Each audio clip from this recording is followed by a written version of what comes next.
Fala, senhores e senhoritas, tudo bem com vocês? Nessa aula a gente vai iniciar o estudo dos espelhos planos.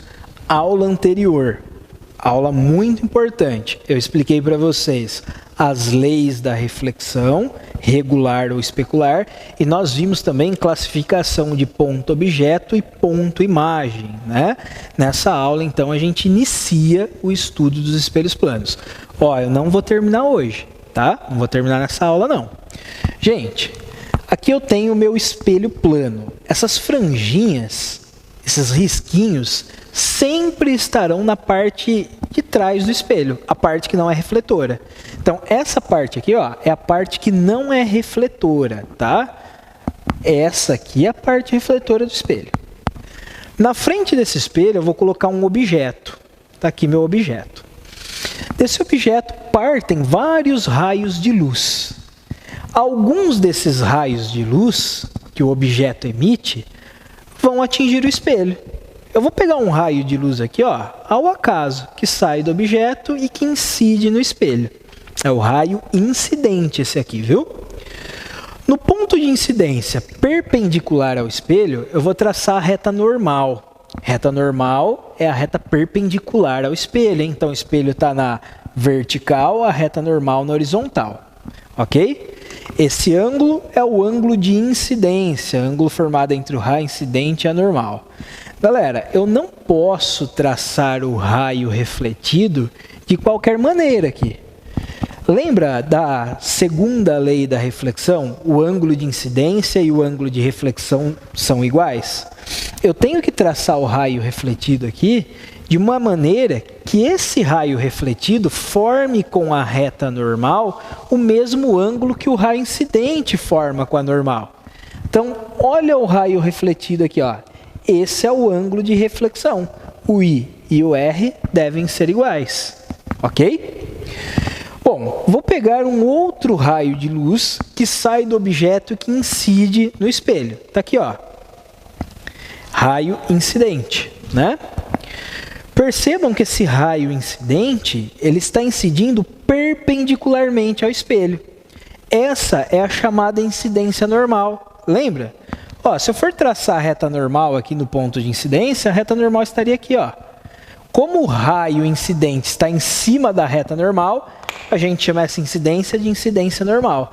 Quando a incidência é normal, o caminho de ida é o caminho de volta. Então, olha o raio refletido aqui. Gente, esse objeto aqui, ele é um objeto real, tá? Ele é definido pelos raios que chegam. Ó o primeiro raio que chegou, ó o segundo raio que chegou. E são os próprios raios que se cruzam nesse ponto aqui. São os próprios raios que chegam que se cruzam nesse ponto. Então, esse ponto aqui, esse objeto aqui, ele é um objeto real. É um ponto-objeto real, tá? Agora, onde vai se formar a minha imagem? Você sabe que um espelho plano conjuga de um objeto uma imagem. Onde vai se formar a minha imagem? Gente, imagem é definida pelos raios que saem do espelho. Olha o primeiro raio que sai aqui do espelho, ó. Olha o segundo raio que sai. Esses raios, eles não vão se cruzar, mas os prolongamentos sim. Ó o prolongamento dos raios que saem aqui, ó. Prolongamento do primeiro, prolongamento do segundo. Aqui nesse ponto, os prolongamentos se cruzam. Então, é aqui que eu vou ter a minha imagem, beleza? A minha imagem é definida pelos raios que saem, primeiro, segundo. Os prolongamentos se cruzaram aqui. Então, é aqui que eu tenho a minha imagem. Essa imagem, ela não é uma imagem real, ela é uma imagem virtual, porque ela foi definida pelos prolongamentos dos raios que saem. Não são os próprios raios que saem que se cruzam para a formação dessa imagem, tá? Então, essa imagem aqui, ela é uma imagem virtual. Você percebeu que de um objeto real, esse objeto é real, o espelho plano formou uma imagem virtual? Ah, então no espelho plano, objeto e imagem terão naturezas distintas? Sim, objeto real, imagem virtual, tá? Essa imagem, ela tem orientação direita. Gabriel, como assim orientação direita? Se você estiver em pé, em frente a um espelho plano, a sua imagem atrás do espelho também estará em pé. Sua imagem não vai aparecer de ponta cabeça, né? Então, a sua imagem, ela tem a mesma orientação que você. Ela é direita. Se você colocar uma caneta em pé, em frente ao espelho plano, a imagem da caneta não vai se formar de ponta cabeça, se forma em pé também. Então, a orientação é a mesma. A gente fala que a orientação é direita. E o tamanho? O espelho plano sempre forma de um objeto uma imagem de mesmo tamanho. Então, vamos pegar o exemplo da caneta. A caneta tem 10 centímetros.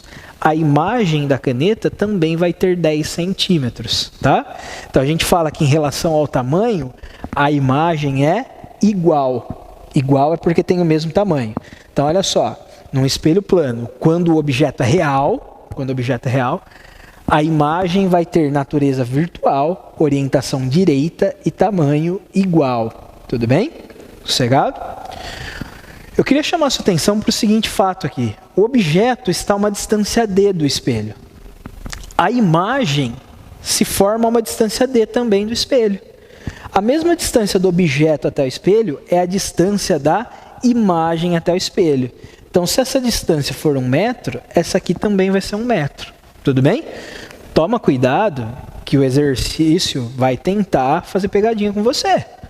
Ao invés de pedir a distância, né, da imagem até o espelho, é dada a distância do objeto até o espelho. Ao invés do exercício pedir a distância da imagem até o espelho, vai pedir a distância do objeto até a imagem, né? Da imagem até o objeto. Toma cuidado. Então, um objeto está a uma distância de 1 metro do espelho. Beleza. Calcule a distância da imagem até o objeto. Aí o aluno vai lá 1 metro. Não. Se o objeto está a 1 metro do espelho, a imagem vai estar atrás do espelho a 1 metro. Então, a distância da imagem até o objeto vai ser 1 metro mais 1 metro, 2 metros. Toma cuidado com isso. Essa propriedade aqui a gente chama de simetria, tá? No espelho plano, objeto e imagem são simétricos. É a propriedade mais importante dos espelhos planos. Pessoal, quando a gente se posiciona em frente a um espelho e levanta a mão esquerda, a nossa imagem não levanta a mão esquerda, a nossa imagem levanta a mão direita. Ah, Gabriel, então se eu levantar a mão esquerda, a minha imagem levanta a mão direita? A gente fala que a imagem é revertida em relação ao objeto. Não é invertida, não. Invertida é se fosse de ponta cabeça. A gente fala que a imagem é revertida, tá? Você pode usar um nome um pouquinho mais complicado também. A gente fala que o objeto e a imagem são figuras enantiomorfas. Esse enantiomorfismo faz menção a essa reversão que ocorre. Então, a imagem é revertida. A imagem e o objeto no espelho plano são figuras enantiomorfas, tá? Ó, é por isso que quando você coloca uma camiseta que tem uma escrita, a imagem se forma de trás para frente. É por conta, né, dessa reversão que ocorre. Olha só, imagine que você tem uma camiseta que esteja escrito amor. Isso aqui é o objeto. A imagem vai se formar assim no espelho, ó, ela se forma revertida. Toma cuidado que as letras já se formam revertidas, né? Então é assim que você vai ver a imagem, beleza? Ah, tem uma camiseta escrita esperança. Como vai ser a imagem? Revertida. Perceba o seguinte, a direita do objeto é a esquerda da imagem. Ó, a direita do objeto é a esquerda da imagem. Olha isso. A direita do objeto é a esquerda da imagem. A direita do objeto é a esquerda da imagem. Objeto e imagem. A direita de um é a esquerda do outro, tá? Agora, e se isso aqui for meu objeto? Como se forma a imagem? Revertida. Só que se forma da maneira que eu tenho que ler. Isso aqui é muito comum em carros de resgate, ambulância, carro de bombeiro. Você tem isso aqui, ó. A escrita já é de trás para frente, o objeto está de trás para frente. Quando você olha no espelho retrovisor do carro, a imagem no espelho se forma revertida, se forma dessa maneira. É a forma como você tem que ler, tá? Isso facilita a leitura. Então, escrever, né, a palavra dessa forma lá na ambulância faz com que a imagem no espelho retrovisor do seu carro se forme da maneira como você tem que ler. Aí facilita você dar passagem, identificar que é um carro de resgate. Tudo bem? Então não esquece dessa reversão e não confunda reversão com inversão, né? Reversão é direita de um à esquerda do outro. Inversão é quando eu tenho um em pé e o outro de ponta cabeça. Beleza? No espelho plano não ocorre inversão, tá? Moçada, quando a gente olha para um espelho, através desse espelho, nós conseguimos observar uma determinada região. Essa região que a gente consegue observar através do espelho, nós chamamos de campo visual. Quando você está no carro ou na moto e você olha pelo retrovisor do carro ou moto, a região que você consegue observar através do retrovisor é a sua região de campo visual. Como que a gente determina de forma geométrica um campo visual? Lembre-se que a gente está estudando a óptica geométrica. Então, como que eu faço para determinar de forma geométrica o campo visual de um observador? Ó, tá aqui meu espelho, tá aqui meu observador. Você vai seguir isso que eu vou falar como se fosse um passo a passo, tá? Como se fosse uma receitinha de bolo. Primeiro, você vai desenhar a imagem desse observador. Então, como o observador está a uma distância d do espelho, a imagem desse observador também estará a uma distância d desse espelho. Está aqui, ó, a imagem do observador. Esse é o primeiro passo. Desenhou a imagem do observador? Faz assim agora. Pega uma reta que sai da imagem do observador e que passa por uma extremidade aqui do espelho. Certo? Tá aí. Segundo passo, pega uma reta que sai da imagem do observador e passa tangenciando uma extremidade do espelho. Terceiro passo, pegue outra reta que saia da imagem do observador e que passe tangenciando a outra extremidade do espelho. Tá aí, ó. Agora, a região de campo visual é a região que eu tenho à frente do espelho, compreendida entre essas duas retas. Essa região aqui, ó, compreendida entre as duas retas, à frente do espelho, é a região de campo visual. Toma cuidado, hein? O que está para trás do espelho não faz parte do campo visual, não. Beleza? Tudo que tiver nessa região aqui, ó, de campo visual, o observador consegue observar através do espelho. Vamos pegar 4 objetos aí, ó. Objeto A, B, C e D. Desses 4 objetos, 3 estão dentro do campo visual do observador. Então ele consegue ver esses 3 objetos, objeto A, B e C. Agora, D está fora do campo visual do observador. Então, olhando para o espelho, ele não consegue ver D. Tudo bem? Fique esperto, porque eu já vi que exercício que coloca um objeto aqui, ó. Aí ele chama, sei lá, vai de objeto E. E nas alternativas, vai aparecer que o observador consegue ver esse objeto E. Gente, o que está atrás do espelho, o observador não vê, tá? Por isso que eu falei para você, campo visual é a região compreendida entre as duas retas, mas é a região à frente do espelho. Tudo bem? Ó, vou comentar algo com você que é importante. Isso é um diferencial para você. Isso aqui que eu expliquei, uma boa parte dos alunos sabe. Agora, eu vou explicar para você um diferencial, algo que vai tornar você, né, que vai colocar você um pouco à frente dos outros. Quando um objeto está dentro do campo visual do observador, o observador também está dentro do campo visual desse objeto. Gabriel, não entendi o que você falou. Calma, vou te explicar. Ó, tá vendo esse objeto A aqui, por exemplo? Ele está dentro do campo visual do observador, né?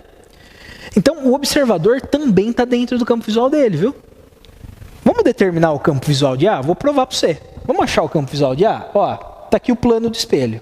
Ô, Gabriel, mas vai ter imagem de A? Vai sim. Gabriel, mas A não está na frente do espelho. Não tem problema.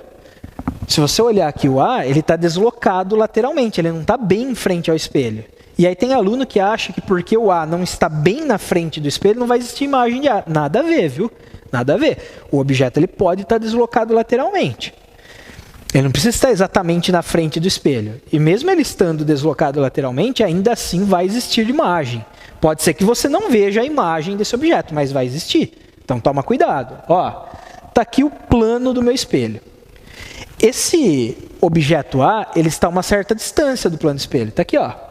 A distância de um objeto até o plano do espelho sempre vai cortar perpendicularmente o plano do espelho, tá? O que eu estou falando para você é o seguinte, ó, eu não posso falar, por exemplo, que isso aqui, ó, é a distância, né, do objeto até o plano do espelho. Eu não posso falar, porque aí não está cortando perpendicularmente aqui o plano do espelho. Então, isso aqui não pode ser a distância, viu? Está aqui, ó, a distância de A até o plano do espelho. A imagem de A tem que estar atrás aqui do plano de espelho a mesma distância que A.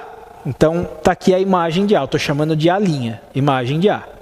Bom, desenhamos a imagem de A. Agora, eu vou pegar uma reta que sai da imagem de A e passa numa extremidade do espelho. Pego a outra reta que sai da imagem de A e passa na outra extremidade do espelho. Essa região aqui, ó, a frente do espelho, compreendida entre essas duas retas, é a região de campo visual de A. Então, aqui, eu tenho o campo visual de A. Perceba que o observador, ele está dentro do campo visual de A. Tudo bem? Então, se A está dentro do campo visual do observador, é porque o observador está dentro do campo visual de A. Se eu vejo uma pessoa através do espelho, essa pessoa também me vê através do espelho. Se eu estou vendo a pessoa através do espelho, é porque ela está dentro do meu campo visual. Se ela está dentro do meu campo visual, é porque eu também estou dentro do campo visual dela. Tudo bem? Ó, vamos fazer um exercício aqui? Vamos fazer um exercício. Gente, olha para esse exercício aqui. Tem duas formas de você resolver ele, tá? Tem duas formas aí. Uma daria muito trabalho. A outra é bem simplesinha. Ó, na posição O se encontra um objeto. Então, eu tenho um objeto aqui. E em cada uma das posições de 1 a 5 se encontra um observador. Então, eu tenho 5 observadores aqui. Quais dos 5 observadores conseguem enxergar o objeto através do espelho plano E? Gabriel, já sei o que eu faço. Eu vou lá, para cada observador eu determino o campo visual. Então eu pego o observador 1, determino o campo visual dele. Vou lá, determino o campo visual do 2. E assim eu vou. Oh, mas se você fosse fazer desse jeito, quantos campos visuais você iria determinar? 5. Ia chegar um momento que ia virar uma bagunça aí. Você não ia mais nem entender o que você está fazendo. Outra, olha o problema que a gente tem aqui, né? Se você pegar, por exemplo, o observador 3... Aqui está o espelho, ó. Ele está a distância de 4 quadradinhos aqui, ó, do plano do espelho. Para baixo eu só tenho 2 quadradinhos. Eu ia ter que aumentar o quadriculado, ficar fazendo com régua. Meu, inviável. Então você não vai determinar o campo visual dos 5 observadores. Gabriel, o que eu faço? Determino o campo visual do objeto. Determino o campo visual do objeto. Só do objeto. Quer ver? O objeto, ele está a uma distância de 1 quadradinho aqui do plano do meu espelho, né? Então aqui, atrás do espelho, a distância de 1 quadradinho, eu coloco a imagem do objeto, tá aqui. Esse é o primeiro passo. Segundo passo, pega uma reta que sai da imagem do objeto e que passa tangenciando uma extremidade aqui do espelho. Pegue outra reta que saia da imagem do objeto e que passe na outra extremidade do espelho. Tá aí. Primeiro passo, desenhar a imagem do objeto. Segundo passo, pegar uma reta que sai da imagem e passa por uma extremidade do espelho. Terceiro passo, pegar outra reta que sai da imagem e passa na outra extremidade do espelho. A região de campo visual aqui, meu amor, ó, é a região na frente do espelho, né? A região que eu tenho à frente do espelho, compreendida entre as duas retas, ó. Essa é a região de campo visual do objeto, certo? Ô, Gabriel, mas aí você determinou o campo visual do objeto. E aí? Como que eu faço para saber quais são os observadores que conseguem ver o objeto? Olha para o observador 1, 3 e 5. Esses 3 observadores estão dentro do campo visual do objeto. Se os observadores 1, 3 e 5 estão dentro do campo visual do objeto, é porque o objeto está dentro do campo visual, né, desses 3 observadores. Então, quem consegue ver o objeto através do espelho? O observador 1, o 3 e o 5. Ô, Gabriel, o 2 não? Não, o 2 não. Ó. A posição que o 2 se encontra aqui, ó, está fora do campo visual, tá? Então, a alternativa correta é a alternativa A. Observadores 1, 3 e 5. Você viu? Você ganhou tempo aí, né? Mesmo que você tivesse o quadriculado estendido aqui embaixo, você vai determinar 5 campos visuais, você iria perder muito tempo. Beleza? Vamos fazer mais exercício agora do livro. Pessoal, o primeiro exercício que eu gostaria de resolver com vocês é o 5, página 276, tá? Do seu livro. Fala o seguinte: na figura abaixo, O representa um objeto pontual luminoso. E representa um espelho plano e X um observador. Bom, eu nem coloquei o X aqui, tá? Não coloquei o X nem o ponto 5, para economizar espaço da lousa. A gente não vai precisar do ponto 5 e do observador mesmo. Então, tá aqui o nosso espelho. O espelho é I. Aí eu tenho o objeto aqui e os pontos, né? A imagem do objeto O está corretamente posicionada no ponto. Então, a gente quer saber em qual ponto está a imagem de O. Toma cuidado que tem aluno que olha aqui e fala: como o O não está na frente do espelho, eu não tenho imagem. Tenho sim, eu tenho imagem sim. O objeto não precisa estar exatamente na frente do espelho para que eu tenha uma imagem, tá? Então, toma cuidado. Faz assim, ó. Aqui eu tenho o plano do espelho, ó, esse pontilhado que eu vou colocar vermelho aqui é o plano do espelho. O objeto está a uma distância de 3 quadradinhos aqui do plano do espelho. Então, a imagem desse objeto vai estar aqui atrás, a uma distância de 3 quadradinhos também. A imagem do objeto O se forma aqui, ó. Vou chamar de O'linha, tá? É a imagem de O. Então, a imagem do objeto está posicionada no ponto 1. A alternativa que mostra isso para nós é a alternativa A. Gabriel, só isso, só isso. Embora ele pareça ser um exercício bobinho, ele não é tão bobinho assim não, tá? Tem aluno que acha que pelo fato, né, do objeto não estar exatamente na frente do espelho, não vai existir imagem. Se tivesse a alternativa aí que fala, não vai ter imagem, provavelmente teria aluno que iria assinalar essa alternativa, né? Que iria mostrar, não tem imagem do objeto O. Tem sim. Exercício 6. Esse exercício 6, ele é um clássico. Ele é muito importante, tá?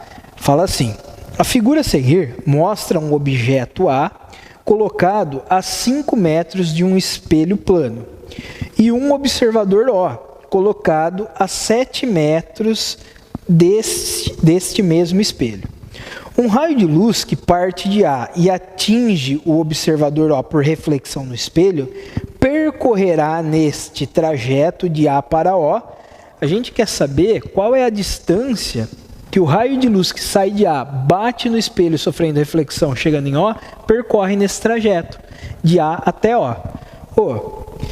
Eu não posso desenhar o raio que sai de A e sofre reflexão aqui no espelho, chegando em O de qualquer forma, tá? Não posso, quer ver? Se eu desenhar o raio que sai de A batendo nesse ponto aqui do espelho, o raio que vai ser refletido aqui, ó, ele não vai chegar no observador O. Então, eu não posso desenhar o raio que sai de A de qualquer forma, tá? O raio que bate no espelho sofrendo reflexão chegando em O, ele tem que bater num ponto certo aqui do espelho. Gabriel, como que eu faço para achar o ponto onde o raio que sai de A bate no espelho sofre reflexão passando por O? Como que eu faço para achar esse ponto, esse exato ponto? Você vai fazer assim, ó. Tá vendo a imagem de A aqui? Tá vendo A, aliás, perdão? A é um objeto, tá? A é um objeto. Vamos desenhar a imagem de A? Ó, tá uma distância de 5 metros aqui do espelho. A imagem de A vai estar atrás do espelho, a uma distância de 5 metros também. Então aqui eu desenhei a imagem de A. Lembrando que isso aqui, ó, vale 5 metros. É a propriedade da simetria. Se a distância do objeto ao espelho é 5, da imagem até o espelho é 5. Desenhar da imagem de A, você vai fazer o seguinte. Você vai pegar uma reta que sai da imagem de A e que chega aqui em O. Faz uma reta aqui, ó. Tá aí a reta. Esse ponto aqui é o ponto onde o raio que sai de A bate no espelho, sofrendo reflexão, passando por O. Então, o que vai acontecer é isso aqui, ó. O raio sai de A, bate nessa posição aqui do espelho, ó, e sofre reflexão passando aqui pelo ponto O. Então, o raio faz isso, ó. Bateu, sofreu reflexão passando por O. Ô, Gabriel, mas eu tenho uma pergunta para te fazer. Como você sabe que esse é o ponto correto? Então, pensa comigo. O raio incidente e o raio refletido, eles devem ser simétricos. Concorda comigo? O raio incidente e o raio refletido devem ser simétricos em relação à reta normal. Né? Se eu traçasse a normal aqui, ó, eles são simétricos em relação à normal. Tudo bem? O I e o R têm o mesmo valor. Aí eu penso assim, ó, A e a linha são simétricos também. Se o raio incidente sai de A, o refletido tem que estar numa direção que passe por a linha. Certo? Ó, o raio refletido está numa direção em que o prolongamento dele aqui, ó, passa por a linha. Aí eu estou garantindo a simetria. O incidente vem de A, o refletido passa por a linha, que é simétrico a A. Aí eu garanto a simetria. Beleza? Gente, aqui eu tenho dois triângulos, ó. Aqui eu tenho dois triângulos que são iguais, ó.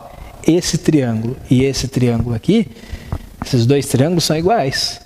Então, se isso aqui medir x, isso aqui também vai medir x, tá? Se isso aqui mede x, isso aqui também mede x. O que eu quero saber é quanto vale isso aqui mais isso aqui. Tudo bem? Só que como isso aqui e isso aqui tem a mesma medida, se eu achar quanto vale tudo isso, ó, eu estou dando a resposta do exercício. Isso aqui tudo, de A' até O, isso aqui tudo é essa medida mais essa. Tudo bem? Então, vamos lá. A nossa missão é achar quanto vale essa reta aqui, ó.